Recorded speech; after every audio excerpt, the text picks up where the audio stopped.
Congressman, what I don't understand about this is if we want to get the economy back up and running, and we've seen the stock market, to the extent you believe it's a barometer of anything, has come off in part because now we have this new variant. If we could get everybody vaccinated, it's not, I don't want to say it's a panacea, but it would be a lot better. And there's nothing in the Constitution that says that you have the right to give me COVID or anything else. And so I don't understand this argument about freedoms.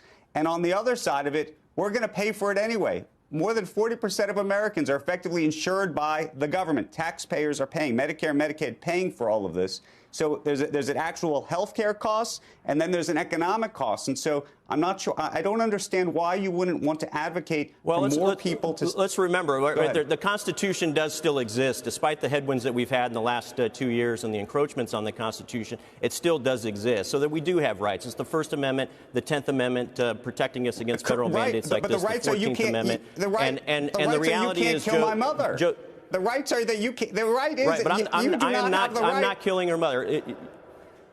And if she has the vaccine, those risks are mitigated. And we're seeing that in most likely cases, your mother will not die if she's vaccinated. That's the point of the vaccine. Look, if you mandate something, there's going to be 10 to 20% of our population that will not get the vaccine because of that mandate. I'm vaccinated. I believe the vaccine works, as Mr. Khan pointed out.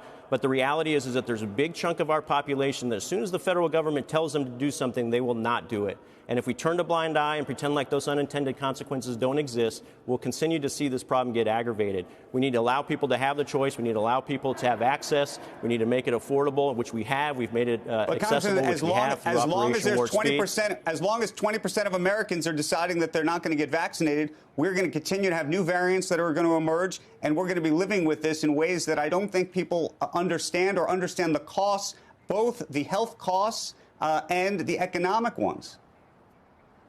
The reality is we can have 100% vaccination and we'll still be in those scenarios. This is why we have to hold China accountable. This is what gain-of-function technology does in these viral and biological weapons. We've got to hold them accountable. We've got to figure out the source of this and not allow this to happen again. But what we can't do is continue to allow this to cripple our entire nation, our economy. We've got to figure out how to mitigate the risk, get as many people vaccinated as we can, but not encroach on the Constitution. And we've got to stop weaponizing this virus as a weapon and a tool to erode and encroach upon our constitutional rights. This is still the United States of America. And while this president is mandating vaccines for people traveling into the country via commercial air, I'm wondering if he's applying that same rationale to 185,000 illegal immigrants who are coming across our southern border on a monthly basis. I don't think he is, and that's where the real risk is, Joe.